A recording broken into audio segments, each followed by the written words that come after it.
Hello, listeners. Welcome to everybody here on Congress for Global Communication Action Group for Climate. We appreciate having you all tune in to listen to us. My name is Eni Mesa Alexander. I live currently in the Dayton area, specifically Dayton, Ohio, but originally I'm from Ghana, and I'm going to be your host. So, before I introduce the members, I will go ahead and introduce one of our dear members, Pastor Gary Wilkinson, to give a little information about our vision, mission, and then purpose for you to also know some of the great things that we are doing and how we intend to be able to do the best we can to save what is going on in terms of the climate and the changes. So, Pastor Gary, it's your turn to tell us a little bit about what CGC does and what the group does. Thank you. Well, good morning, good afternoon, good evening, wherever you are in the world. We welcome you. And we just want to introduce you to the vision of CGC, the Climate for Global Communications. And it exists to promote diverse and inclusive dialogue, resulting in civility for all. And with that, our mission at CGC, the Congress for Global Communication, is to build global connections and communication for the advancement of sustainable development goals by providing training, policy recommendations, and empowerment forums with an overall scope of transforming the world. Our purpose is to encourage dialogue, to impact humanity through collaborative global communication, and to be a resource for sustainable development goals. And that is the heart of the Congress for Global Communication Climate Action. Thank you. Thank you so much, Pastor Gary. To continue with our program, it would be nice to also get the opportunity for the members today or participants today to share a little bit about their background. And we'll start with Pastor Gary and we continue from there. So, Pastor Gary, the opportunity is all yours for people to know who you are, and then we can proceed from there. Well, thank you. Thank you again. Yes, I am Pastor Gary Wilkerson. I hail originally from Harrisburg, Pennsylvania, but I live now in Southern California. And to simply put it, a uh, I'm a man of God. Everything that I do is built on the foundation of serving the kingdom of God. And so I do have a ministry that I head up. It's Calling Down Heaven Ministries, which is a global outreach and missions program to where I mentor young pastors globally, particularly in Africa and Pakistan, with an emphasis on entrepreneurship. With that, also here locally in Southern California, I am part of a men's discipleship program called Men of Courage, where we get down to the nuts and bolts of life issues for men to bring them into a place of vulnerability and growth in their walk with God.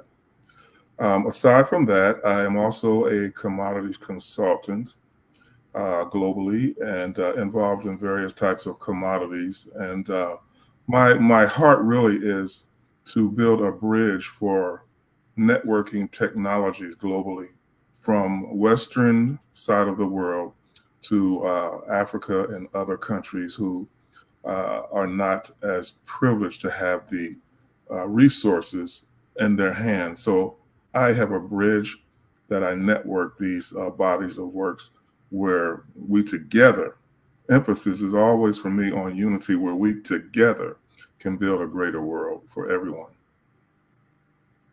Thank you so much for your great introduction.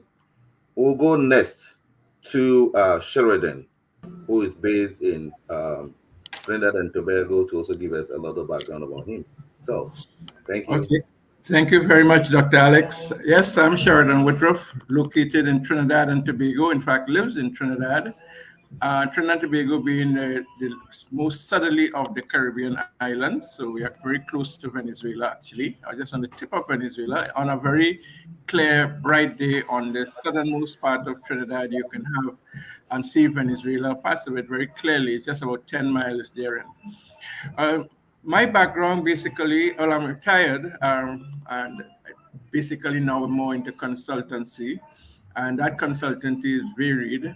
I'm very active in my church as a lay minister, and also in a part of Trinidad, head the men's ministry in terms of all the parishes that come together for men's ministry. So I could see where Pastor Gary is also involved. So we have something in common there.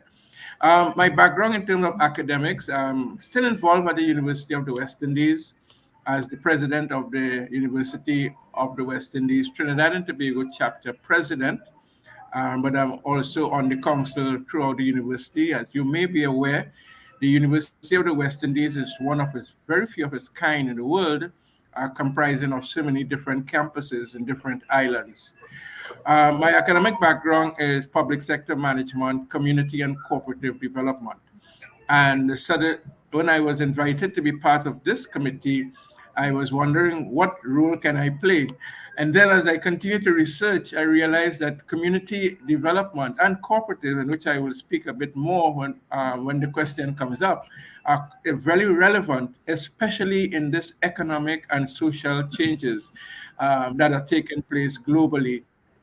It's an opportunity for us to, and it goes back to what I always argue, Pastor Gary, that if us as human beings really understand, God intended us to be cooperative beings, because from the beginning, that's how it was. And therefore, I feel a passion about the subject matter, a passion for people in general, and especially young people, because I myself got my first break at the age of 12 to be the secretary of a men's group in my church. And so I have that passion and continue to be, and I do look forward to continue contributing in this illustrious grouping of persons in terms of looking at these global issues, particularly when it comes to climate change. Thank you. Thank you so much for your background sharing with us. We'll go next to Dr. Jackie, who is based in the USA. So, Dr. Jackie, can you share a little bit about yourself and your background? Thank you. Thank you, Dr. Alex Enim Mensah. I'm very thankful for this opportunity to join this panel discussion. I'm very honored and grateful to be given this opportunity to communicate and also bring awareness on critical topic that impacts humanity in general.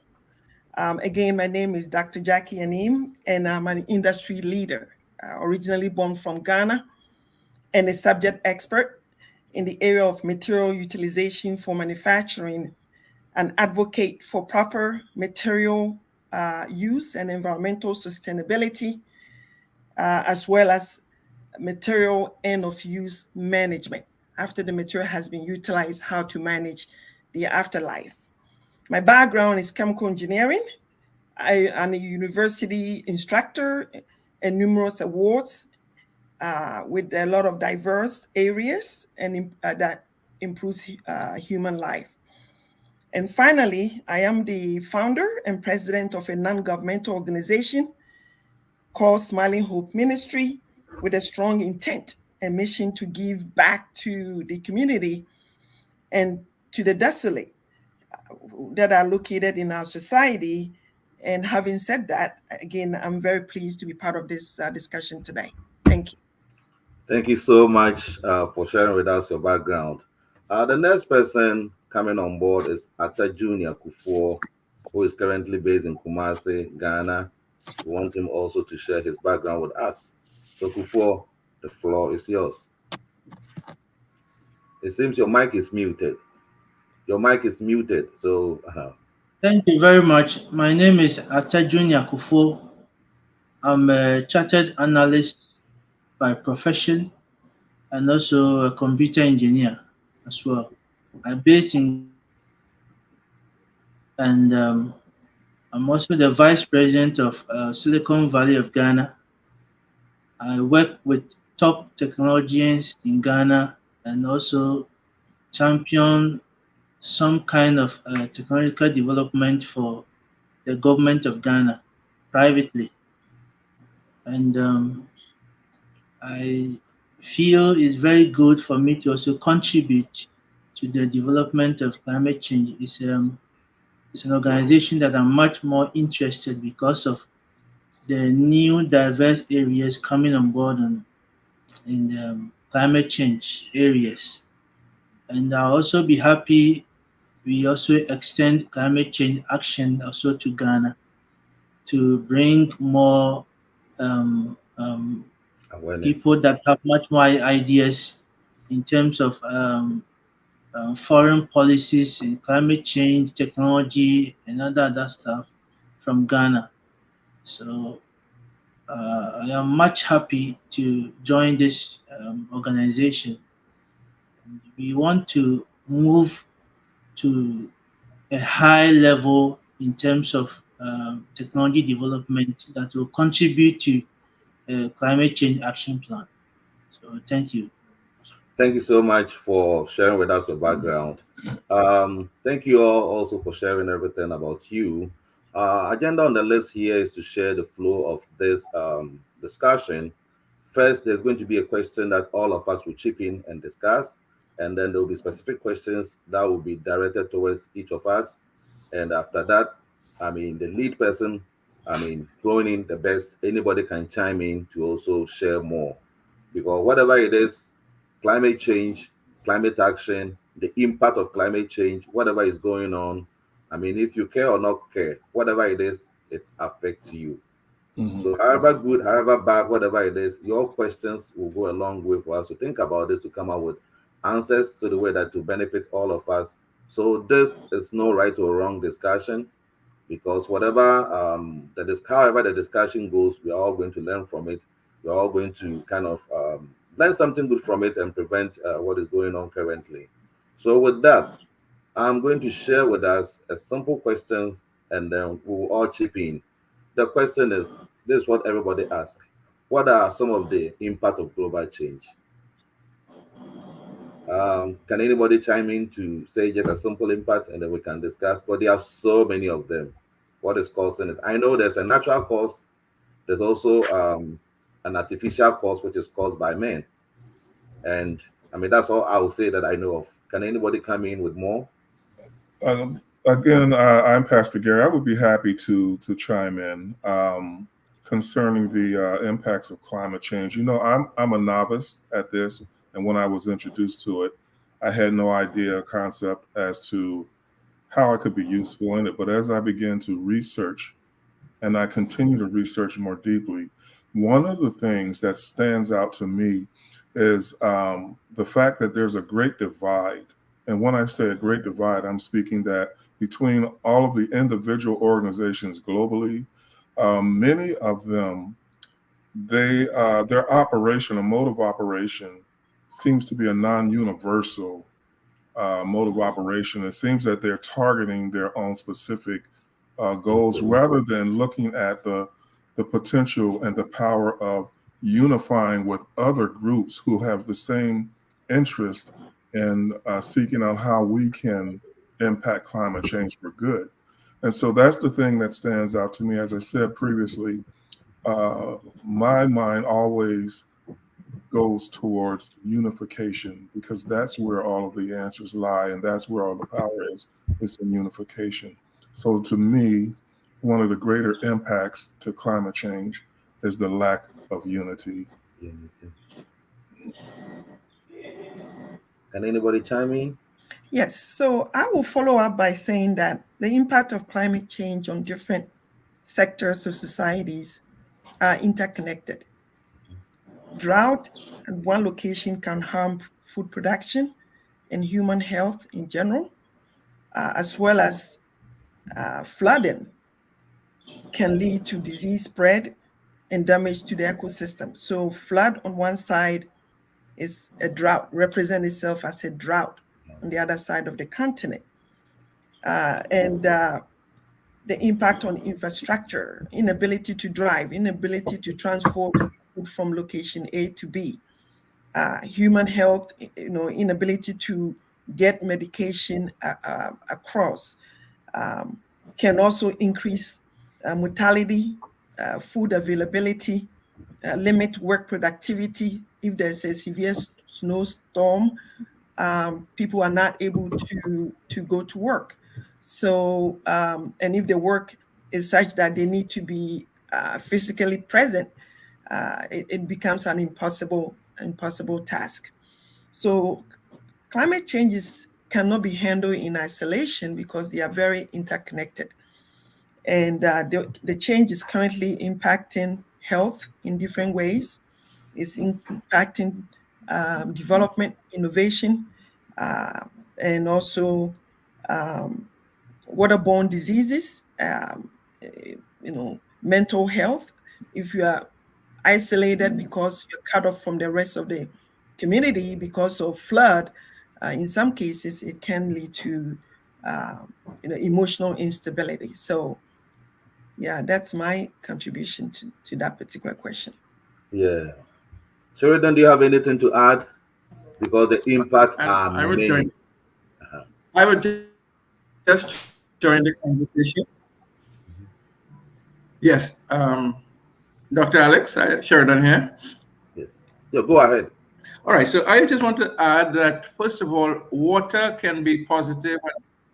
Water can be positive or negative, and my colleague has already indicated, particularly when you think of the developing countries in particular, and the impact that overall social, the climate change will have generally.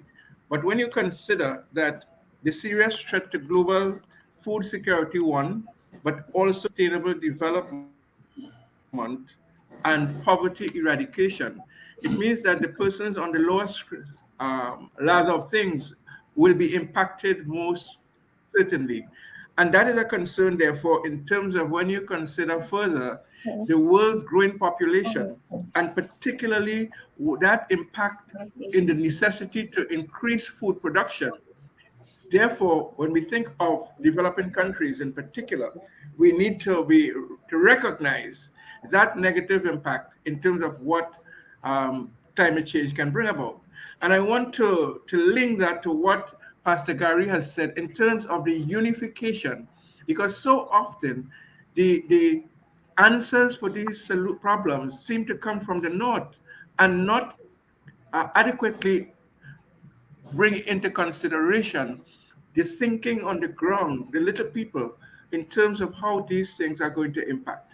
And therefore, my concern, or one of them at least, is the whole community aspect, because at the end of the day, when we're talking about the question of food security, the involvement of the communities are critical in going forward. So the concept of unification, the concept of involvement, the concept of participation, and how those things are going to relate to the whole question of food security. I just wanted to add. Okay. Thank you so much for your feedback. If you look at the topic here, impact of climate change on food security. In food security, we have food production. But the reverse can also be true, that in the course of producing your food, it will happen that you are also going to impact climate. That's another thing. But I'll open the floor a little bit for Kufuor to also chime in what he thinks is contributing to what are some of the impact of climate change, and we'll come to this little thing that I've mentioned about that our agricultural practices may even contribute to climate change, right? So how should we do it? So Kufuor, what are some of your views, in case you have one, in terms of some of the impact of climate change? Yeah, thank you very much for giving me the floor. Climate change is very big, very, very big. If I'm to use huge, I could use huge. And there are so many branches that keeps connecting to the mainstreams that we already have. And when it comes to the aspect of food security, climate change, I believe the top countries or the developed countries have advanced much more in terms of dealing with problems that are rising in food security. When it comes to Africa, Africa is also doing very well in terms of establishing institutions that will curb down insecurity in the aspect of food security. Let's look at health.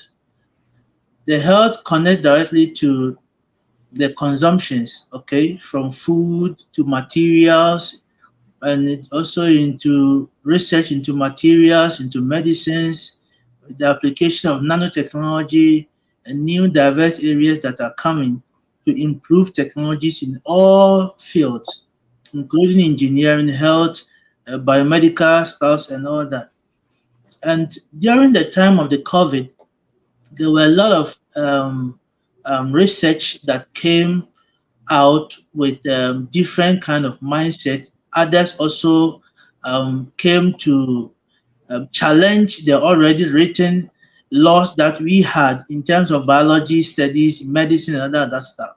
So the climate change is bringing a lot of innovations into the system through these actions of blueprints and other stuff.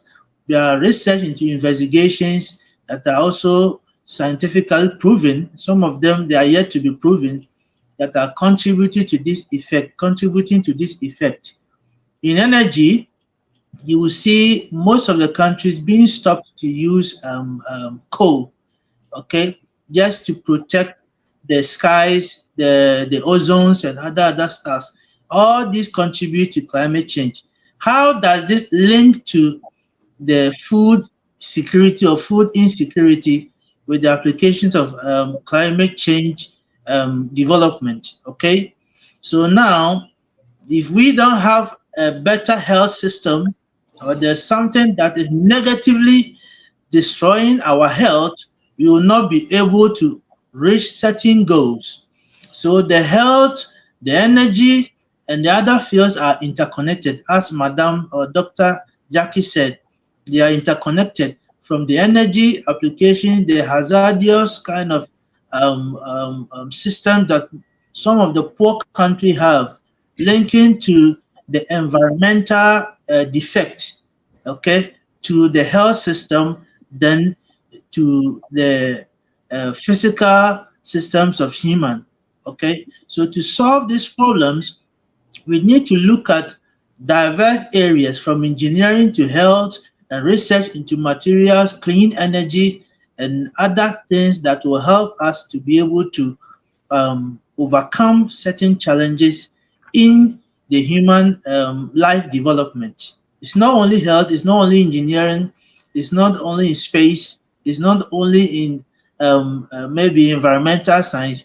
It links to the other sectors that we have to look at. So it's a big job for many people, many ideologies to contribute. Okay, from the health, for instance, sending drug to a tissue, okay, of a body, or to activate a cell in the system has to do with new development in nanotechnology to bring up new devices, new machines, new drug systems, okay, to cure some kind of incurable diseases, okay, like cancer medicines and other. So there are new ways of doing things, and the climate change action plan in developing the health sector, the engineering sector, the power sector is also going to help to bring more technologies or advance the human living to take us to a different stage of life or different Thank stage you. of living. So Okay. this is So what I we have may, to we may say. have to pause at this point because of time issue. So I did mention about we trying to, in the light of climate change, we trying to look into food security, the impact of climate change. And I also mentioned that the reverse could be true, that if you don't practice a very good agricultural process, it might also impact on on climate. That's supposed to be something at the back of our head. Can someone talk briefly about it, about this? Because we know of overgrazing. If we have our livestock and they consume all the plant around, that can also lead to what? Deforestation, which can also contribute to greenhouse gas and the rest. So can someone talk a little bit about this briefly, and then we can go to the next topic? Yeah, how possible? Okay, madam, please, the floor is for you. Dr. Jackie, you're on mute. So you're on mute, Dr. Jackie. Can you unmute Sorry about yourself? that. Yeah, I was going to say that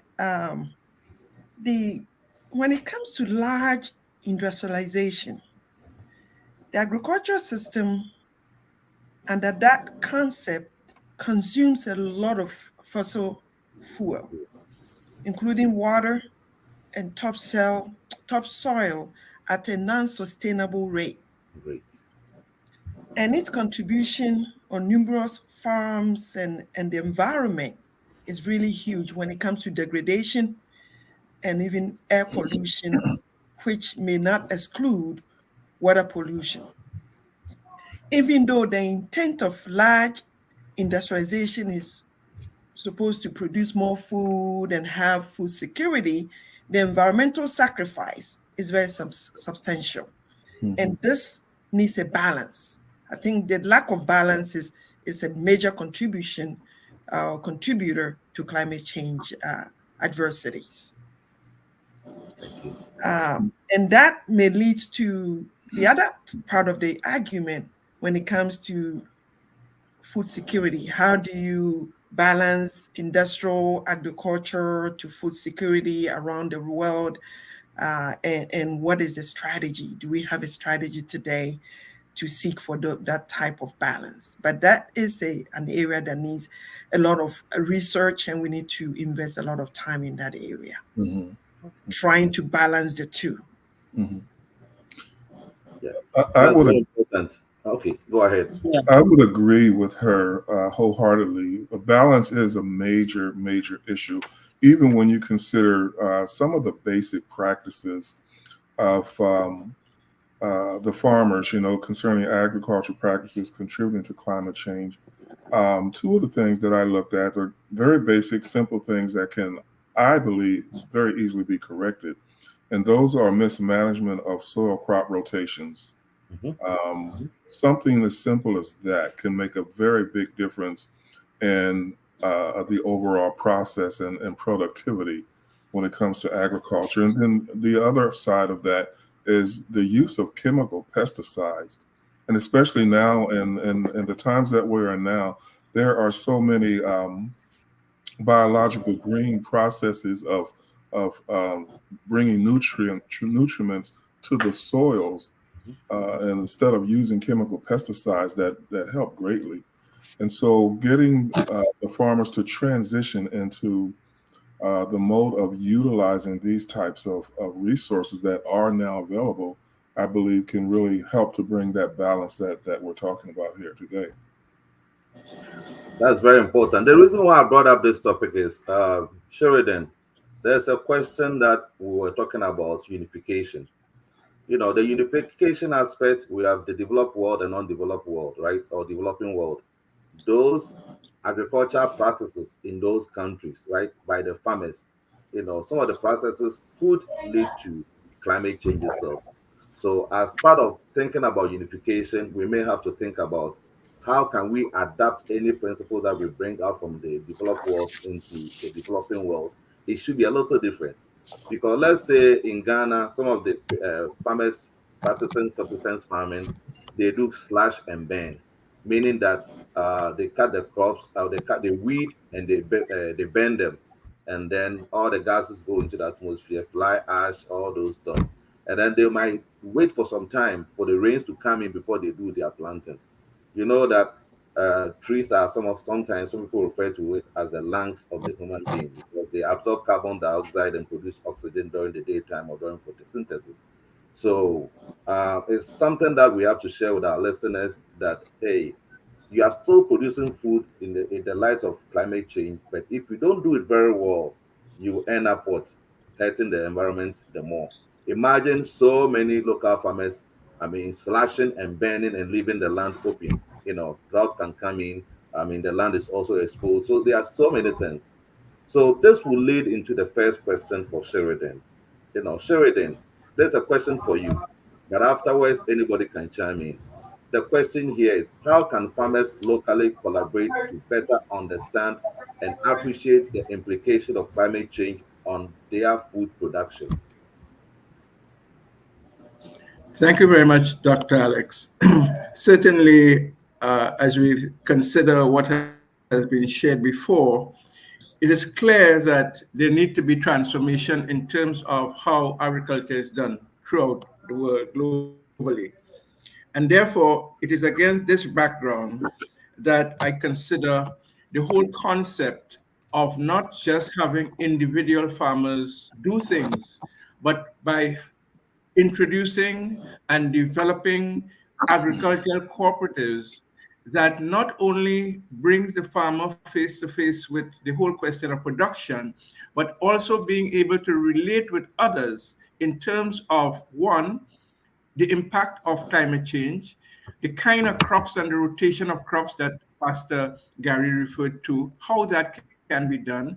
And when it is done in a collective manner, it certainly will have more impact, positive impact, not only in terms of the collaboration effort, but certainly in terms of being able to share resources, because the individual farmer may not be able to address some of the things that are needed, even in terms of the assets that are required. But when those assets are pooled, it means that you're looking at the broader picture and not just the individual farmland, and what that could mean in terms of the overall productivity, economic factors, social factors, and all the other things that will go in a comprehensive manner. So what my submission here is that moving away from the individual approach and looking at a more cooperative approach can be more effective in ensuring not only the productivity levels go up, but also in terms of what are required. So for example, the question of storage. The individual farmer may not be able to store because he just or she doesn't have the capacity to do so. But in a cooperative environment, they would be able to have that storage capacity, not only in terms of being able to grow more depending on the soil, depending on the weather pattern, etc. But again, they would be able to benefit from that wider situation. The whole question of the diversity of the food resources and the food sources, and in terms of the production techniques that was referred to earlier, in helping to reduce risk is very, very important. The question of adopting water management systems. Now, again, if they are able to, by pooling together, they would better be able to, whatever is required, to reduce the question of crop damage from floods, for example, or droughts.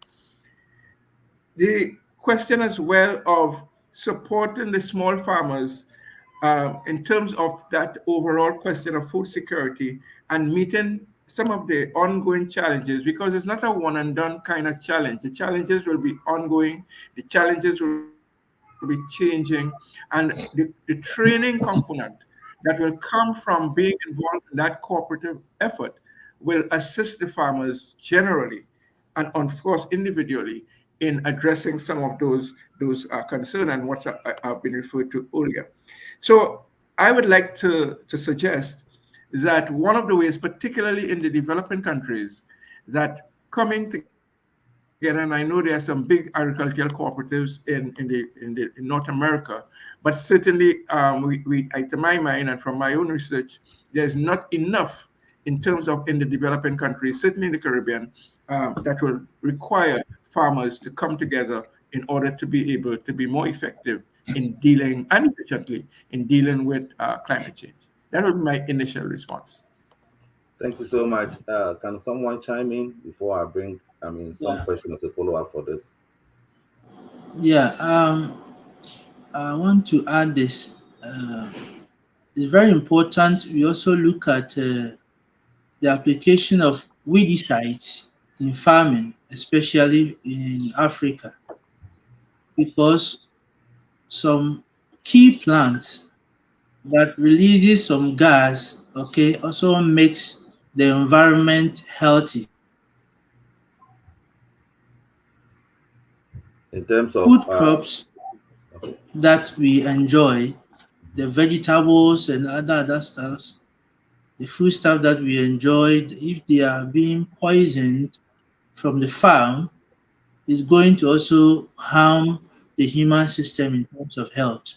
So when it comes to agriculture, we can look at from the industrial level of producing of producing and advising positively the good impact of agribusiness, farming, animal farming, and other materials or other products that are useful for farming. So if we look at it, I think it will also be helpful.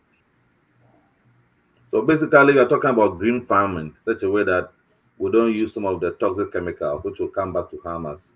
Because sometimes when you use toxic chemicals, they get into the ground, the plant will pick them again and will end up eating the plant.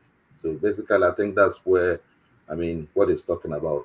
Pastor Gary, do you have anything to talk about? Not to that topic specifically. Okay. So, Sheridan, I have a quick question. You spoke about cooperative farming, but my question here is cooperative farming. Who is going to fund that? Is it the government or is it the farmers themselves? Sometimes it's going to be more like how much they make is already stretched, and now they are forming a cooperative farming.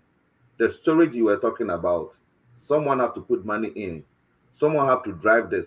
So in that case, how is that supposed to be driven? By the community, by the government, especially when it comes to initial investment? 1 second.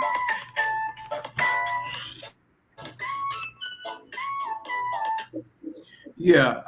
First of all, the basic principle of cooperatives, it must be the people themselves doing it. I think it's a misconception to think that the farmers themselves are not able to come together in terms of generating the capital. I have seen where governments got involved in cooperatives and the cooperatives failed simply because it was not from the ground up. And yes, the capital is necessary. Now, they're depending on the government's approach. It must never be that you just give people things free. Again, I can't talk for other parts of the world, and I know in the Caribbean, when you just give people things free, they don't appreciate it in the manner when they have to labor for it. And therefore, it could be a combination of things. A combination meaning that the farmers, first of all, getting together. In some countries, certainly like here in Trinidad and Tobago, we have a cooperative division that helps in terms of training and so on. But in terms of the capital input, it must be guided. And of course, we need the government support in terms of the policies of the government, but never must be that the government just dictate the pace. The farmers must be able to. I remember when I did development studies in Canada many years ago, the example was given of the UN going into Bangladesh in order to be able to do some irrigation work. And the farmers keep telling them, telling the engineers, that is, listen, what you all are suggesting and doing, when the monsoon comes, it's going to damage the crops. The crops are not going to survive. They didn't listen to the local farmers. They went ahead with their engineering concepts. And what happened? As soon as the monsoon came, it damaged the crops. And they had to go back eventually to what the farmers were saying initially. That's one of the beauty of the cooperative, that they would be able to know their environment, know their communities, and in terms of that social and economic development, which is critical, because I'm talking about the development of the human being here in terms of the farmers as our target group. So it could be a combination, it could be partnering, but always the people must have, the farmers that is, must have control of their final destiny. I don't know about Trinidad and Tobago, but in some parts of Africa, culture is something which is very important, right? Something which is a taboo in one culture is not a taboo in the other. How do you think this will fit in the light of cultures, different cultures? Just repeat the question, sorry. I said in Africa, there are so many cultures, right? People have been practicing farming, different types of farming for some times, whatever today.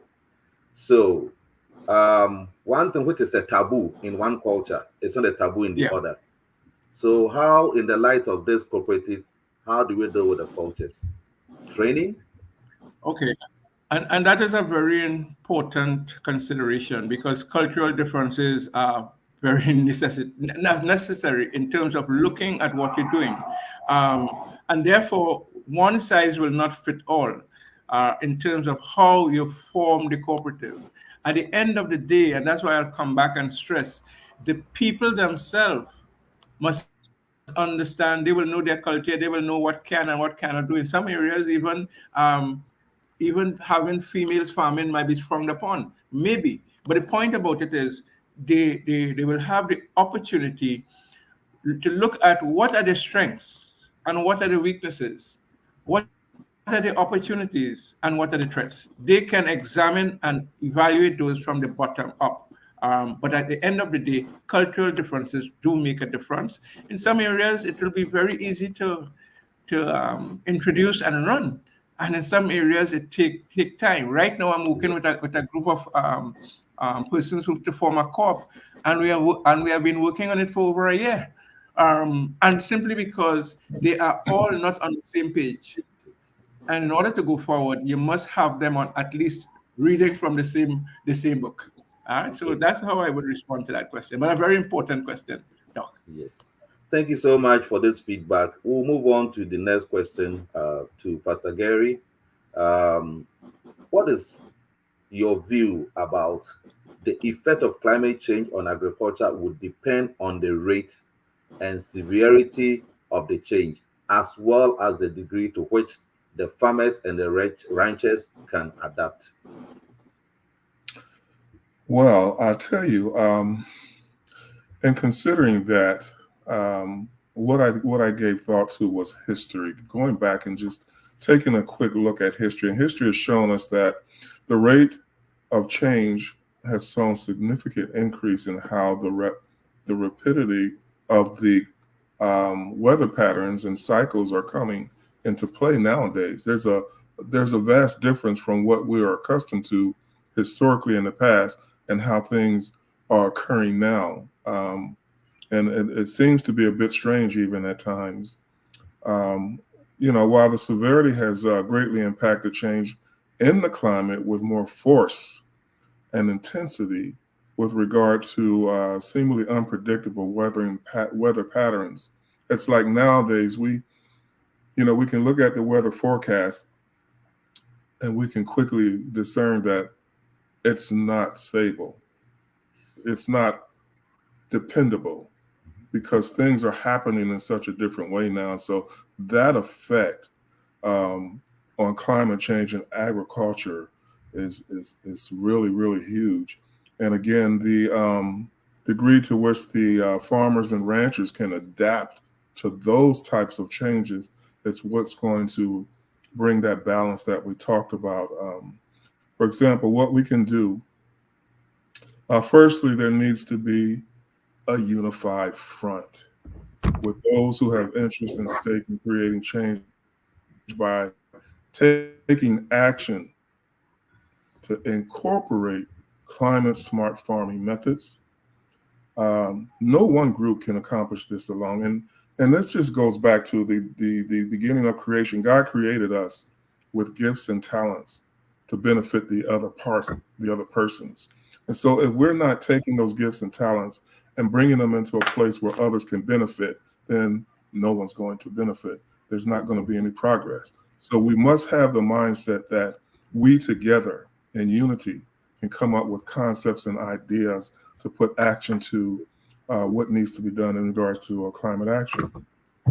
For example, farmers can research and consider use of climate forecasting tools, plant cover crops such as cereal, rye, red clover, hairy vetch, which are all winter hardy crops that can help control weeds, improve soil tilth, reduce erosion, etc., just to name a few.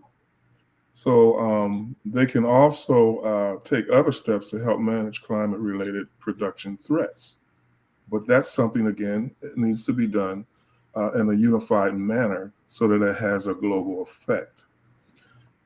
They can also boost crop resistance by adopting research-proven ways to reduce the impacts of climate change on crops and livestock, such as reducing pesticides, as I mentioned earlier, by replacing chemical-based pesticides with biological green alternatives and methods of improving pollination. I want us to consider this. Let's consider the effects of climate change on agriculture isn't always, isn't always a negative. We tend to look at climate change in a negative perspective, but it isn't always negative. For example, one of the main drivers that really affect crop growth in the field and is less known or less talked about is carbon dioxide. CO2 in the air. The CO2 effect creates climate change of the will, while at the same time, some crops love it. Some crops really thrive on the presence of the CO2. And, excuse me, the plant growth is stimulated by CO2, and at the same time, it creates adverse effects through all of these cascading effects of climate change. So what can we do? I believe that we can research and assess ways to identify the crops which thrive on the effects of CO2. That's one thing. And then those that don't, to create systems that could possibly offer some form of balance from one region to another globally. And this I believe is what we can do to help bring that balance that we're talking about. And again, it goes back to us coming together and unification to bring these systems into play. And they will have, I believe, a great effect for good on climate change concerning agriculture and food production. Can I ask one quick question quickly? You've been talking, we all have been talking about unification.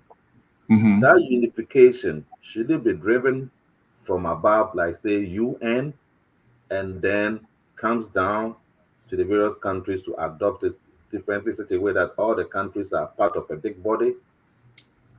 Absolutely, absolutely. I believe that we start at the top of the, as far as organizationally, and because of the far reach of the UN and the respect of the UN, to be able to bring this type of dialogue to the table, I believe would give ear to those who are coming from a different place on a lower scale as far as their reach and their resources and such. If the inference is placed on unity from the upper levels, I think it will have more impact globally with the other organizations, the farmers, et cetera, et cetera. And what I will add to what Pastor Gary just said in terms of unification, I think we are not too far from that, because this particular summer, 2023, it looks like every region around the world did experience some level of flooding. Flooding in the United States, flooding in Ghana, flooding in the Philippines, flooding in Nigeria, in China.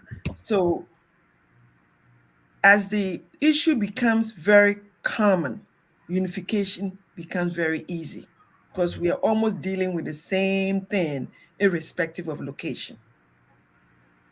And that's where unification can come in. So the UN could lead, and all the various regions around the world will follow, because our mission statement is unified. We're all experiencing the same issues. So that means that we, being climate action can take the opportunity to actually present something of this sort to UN as a framework which can be built. So we have 13 ESG, 17 ESG. We have the opportunity to add one to make it even, right?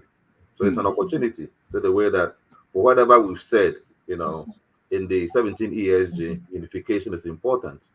So it's an opportunity for us to present something to the UN as we've done in the past. That's why I wanted to touch on this. Does anybody have anything to add to what Pastor Gary just said before we move to the next question? If not, I think we have 9 minutes. We'll go ahead to the next question such a way that we can save some time. And then if there's more time, we can discuss about more stuff. So the next question will be directed towards Dr. Jackie here. The question here is, from your vantage position, what are some of the recommendations that the global economy can adopt to mitigate climate change impact on food security? Thank you for the question. You're welcome. For the benefit of time, what I'm going to bulletize this response for everyone's consideration.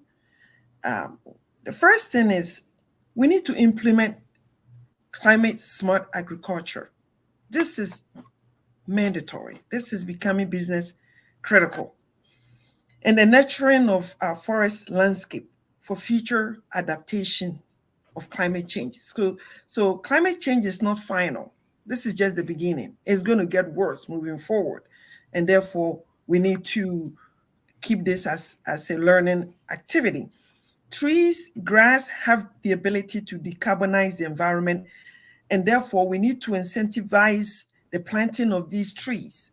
So in the past, most of these industrial agriculture will purchase large acres of land and clear and cut all trees in its path just to industrialize, just to plant what we need. Moving forward, we may have to plant what we call sustainable trees. So even though your intent is to grow tomatoes, you'll be forced to plant some trees on that same land. And those trees will serve as sustainable trees.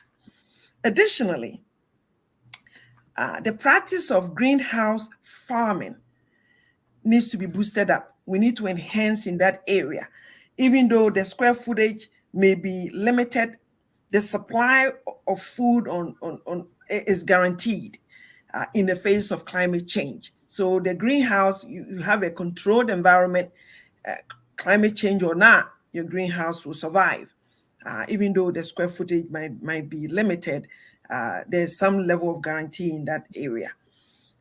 Those are some of the two recommendations that I would like to put out there for everyone's consideration.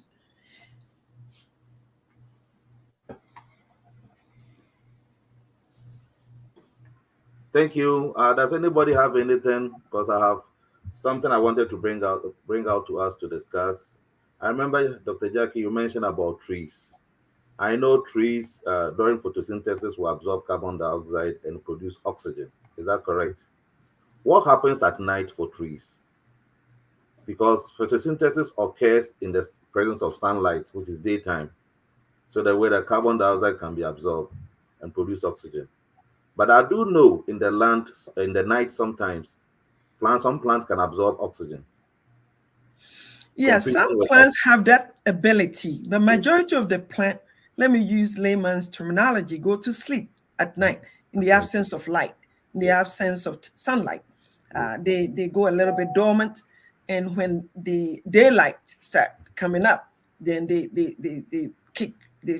continue with the process.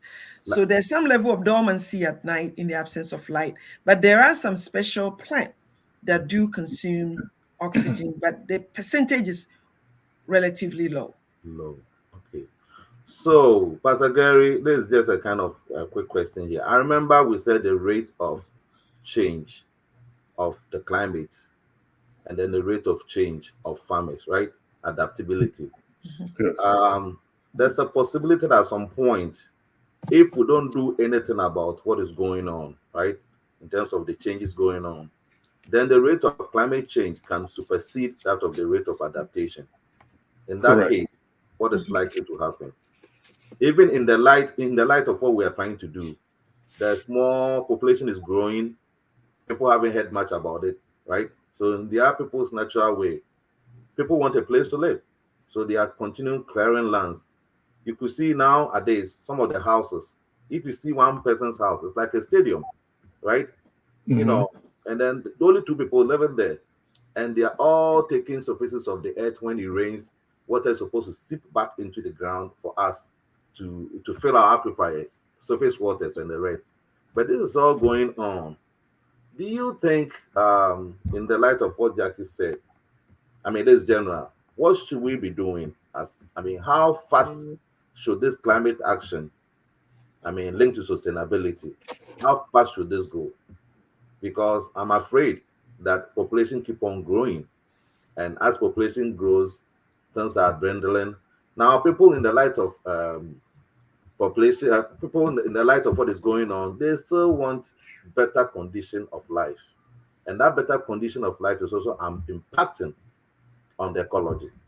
So, how should we, as a group, go forward and make sure that things are working well? Though the unification is very important, but I see the rates is what my fear is. Anybody can chime in with anything? Yes, I'd like to add a little bit. Human beings are very adaptive, and climate change has not been an area that has been studied thoroughly, but the opportunity has presented itself. The universities are taking hold of this climate change. Most of the corporate world has sustainability actions that it's not part-time, it's a full-time type of mission and vision statements. So it's an area that needs to be studied thoroughly for potential adaptation to identify actions that can answer your question. How do we outpace climate change versus the vice versa?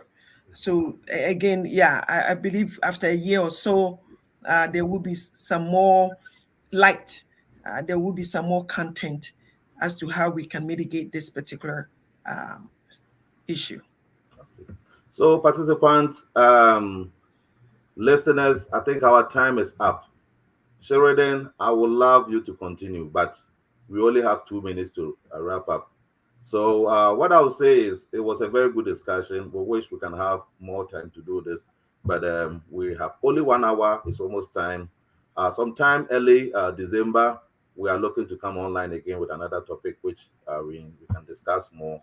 In the meantime, I'll give Pastor Gary to do the wrap up, final remarks, and then wrap up.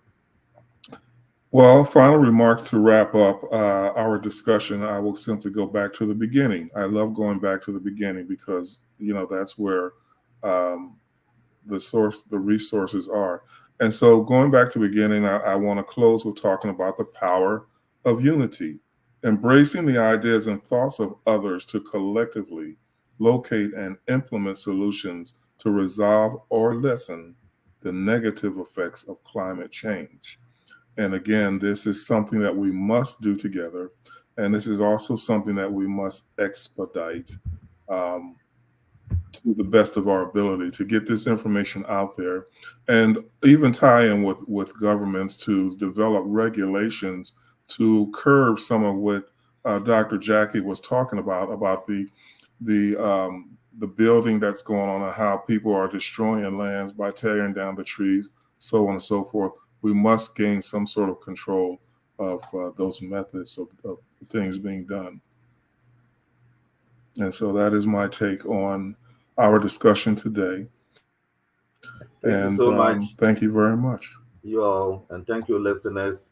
You'll hear from us in December. We'll give you the actual date. So stay put with us with the information to join us next time. And thank you all participants too. And you enjoy the rest of your weekend. Thank you.